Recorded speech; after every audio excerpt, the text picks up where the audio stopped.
CBN 청취자 여러분 안녕하십니까? 하나님의 말씀으로 사랑과 행복을 전하는 기도력 방송입니다. 오늘은 8월 20일 금요일입니다. 기도력 제목은 이방인에게 비추는 빛입니다.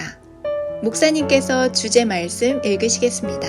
흑암에 앉은 백성이 큰 빛을 보았고 사망의 땅과 그들에 앉은 자들에게 빛이 비치었도다. 마태복음 4장 16절 말씀입니다.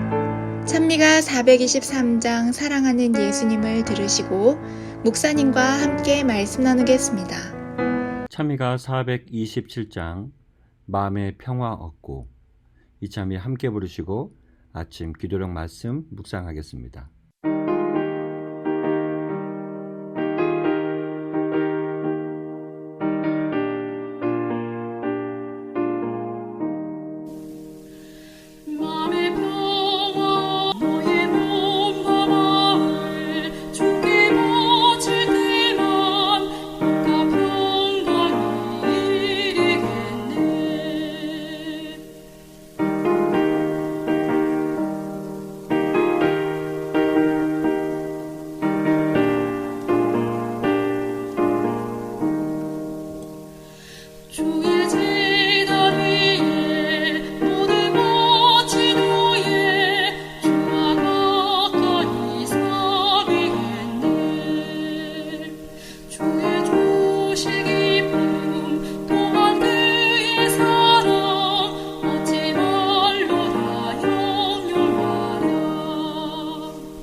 밤중에 니고데모가 예수님을 만나러 와서 말했습니다. 랍비여, 우리가 당신은 하나님께로부터 오신 선생인 줄 아나이다. 하나님이 함께 하시지 아니하시면 당신이 행하시는 이 표적을 아무도 할 수 없음이니이다. 그의 말은 옳았습니다. 그런데 예수님은 이렇게 대답하십니다. 진실로 진실로 내게 이르노니 사람이 거듭나지 아니하면 하나님의 나라를 볼 수 없느니라. 니고데모는 유대에서 신분이 높고 고등 교육을 받았고 지혜를 쌓은 사람입니다. 재능이 남다른 인물이었습니다. 그가 대낮에 예수님께 오지 않는 이유는 사람들에게 이야깃거리가 되지 않기 위해서였습니다. 괄시받는 나사렛 사람에게 공감을 표출한다는 것은 유대 관원에게 아주 수치스러운 모습으로 보일 것이기 때문입니다. 그분이 진실로 이방인에게 비추는 빛이며 이스라엘의 영광인지 니고데모는 직접 그의 사명과 주장을 확인하고 싶었습니다. 예수님은 니고데모에게 사실상 이렇게 말씀하셨습니다. 논쟁은 너에게 유익하지 않다. 영혼을 밝혀주는 것은 논증이 아니다. 새 마음을 지녀야 한다. 그렇지 않으면 하늘나라를 식별할 수 없다. 자신을 올바르게 이끄는 것은 더 큰 증거가 아니라 새로운 목적, 새로운 행동의 원천이다. 너는 다시 태어나야 한다. 만물을 새롭게 하는 이러한 변화가 없으면 아무리 강력한 증거도 소용없다. 너의 마음속에 부족함이 있다. 모든 것이 변해야 한다. 그렇지 않으면 너는 하나님의 나라를 볼 수 없다. 이것은 매우 굴욕적인 말이었기에 니고데모는 조금 언짢은 기분으로 응대했습니다. 사람이 늙으면 어떻게 날 수 있사옵나이까? 그리스도께서 하신 말씀의 의미를 파악할 만큼 영적인 마음이 넉넉하지는 않았던 것입니다. 그러나 구주께서는 논쟁에 논쟁으로 대꾸하지 않으셨습니다. 그분은 엄숙하고 조용한 위험 가운데 손을 드시고 더 큰 확신으로 진리를 가슴에 새겨주셨습니다. 진실로 진실로 내게 이르노니 사람이 물과 성령으로 나지 아니하면 하나님의 나라에 들어갈 수 없느니라. 니고데모는 유대 나라에서 책임 있는 높은 지위를 차지하고 있었습니다. 그는 고등교육을 받았고 비범한 재능을 가지고 있었으며 영예로운 국회의원이었습니다. 그도 다른 사람들처럼 예수님의 교훈에 감동을 받았습니다.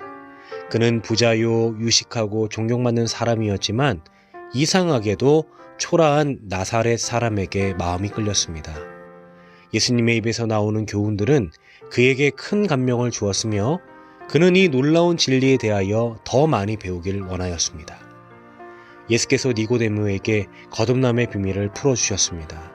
진실로 진실로 내게 이르노니 사람이 물과 성령으로 나지 아니하면 하나님 나라에 들어갈 수 없느니라. 니고데모는 그리스도께서 물로 침례를 받는 일과 하나님의 영으로 마음을 새롭게 하는 일을 언급하고 계신다는 사실을 알았습니다. 예수님께서는 계속 말씀하셨습니다. 육으로 난 것은 육이요 성령으로 난 것은 영이니 본성적으로 사람의 마음은 악하지요. 그러므로 마음에서 나오는 것은 악한 생각과 살인과 간음과 음란과 도덕질과 거짓 증거와 해방이라 말하는 것은 과한 것이 아닐 것입니다. 마음의 냇물이 맑게 되려면 먼저 마음의 샘이 정결하게 되어야 합니다. 자기 자신의 행위로 율법을 지킴으로 하늘에 이르고자 힘쓰는 자는 불가능한 것을 시도하는 것입니다. 단지 율법주의적인 종교, 곧 경건의 모양만을 가진 자에게는 안전함이 없습니다. 그리스도인의 생애는 옛 것을 변경하고 개량하는 것이 아니라 본성을 변화시키는 것입니다. 자신과 죄에 대하여는 죽고 전혀 새로운 생명으로 나오는 것입니다. 이런 변화는 성령의 효과적인 역사에 의해서만 이루어질 수 있는 것입니다. 니고데모가 여전히 갈피를 잡지 못하고 있을 때 예수께서는 그 뜻을 예증하기 위하여 바람을 설명하셨습니다. 바람이 임의로 불매 내가 그 소리를 들어도 어디서 오며 어디로 가는지 알지 못하나니 성령으로 난 사람은 다 이러하니라. 바람 그 자체는 눈에 보이지 않지만 보고 느낄 수 있는 결과를 드러냅니다. 그와 같이 영혼에게 역사하시는 성령의 활동도 그 구원하는 능력을 체험하는 사람의 모든 행위 가운데서 나타나 보일 것입니다. 하나님의 성령이 사람의 마음을 사로잡을 때 생애가 변화됩니다. 죄악적인 생각은 사라지고 악한 행위와는 인연을 끊게 됩니다. 사랑과 겸손과 화평이 분노와 시기와 분쟁을 대신합니다. 기쁨이 슬픔을 대신하고 용모는 하늘의 빛을 반사합니다. 아무도 짐을 덜어주는 손을 보지 못하며 빛이 하늘 조정에서 내려오는 것도 보지 못합니다. 사람이 믿음으로 자신을 하나님께 바치는 때 복이 임합니다. 그때에 인간의 눈으로 볼 수 없는 능력이 하나님의 형상대로 새로운 피조물을 창조하는 것입니다. 이어 예수님은 성령의 역사를 경험하기 위해 모세가 광야에서 뱀을 든 것 같이 인자도 들린 바 되었으니 뱀에게 속고 물린 자마다 쳐다보고 살 수 있다는 약속을 함께 주셨습니다. 그렇습니다. 영적 거듭남은 우리의 구원자 되시는 예수님을 우리의 구주로 믿고 쳐다볼 때 성령의 역사로 우리 마음속에 일어나는 기적인 것입니다. CBN 청취자 여러분, 오늘 하루 예수를 깊이 묵상하고 우리 마음속 역사하시는 성령의 역사를 깊이 경험하는 우리 모두 되시지 않으시겠습니까? 성령이 우리 마음속에 역사하심으로 잃어버린 천국의 형상을 회복하는 저와 여러분이 되길 소망하며 기도록 말씀 마치도록 하겠습니다. 하늘에 계신 아버지 하나님, 오늘 우리에게 거듭남의 비결을 알게 하시니 감사합니다. 예수의 생애를 깊이 묵상하고 그분이 우리를 구원해 주시는 은혜를 기억한 가운데 성령 하나님을 우리 마음 가운데 초청함으로 속사람이 변화되는 귀한 경험이 있을 수 있도록 인도하여 주시옵소서. 이 모든 기도에 응답하여 주실 것을 믿고 감사드리며 예수님의 이름으로 기도드립니다.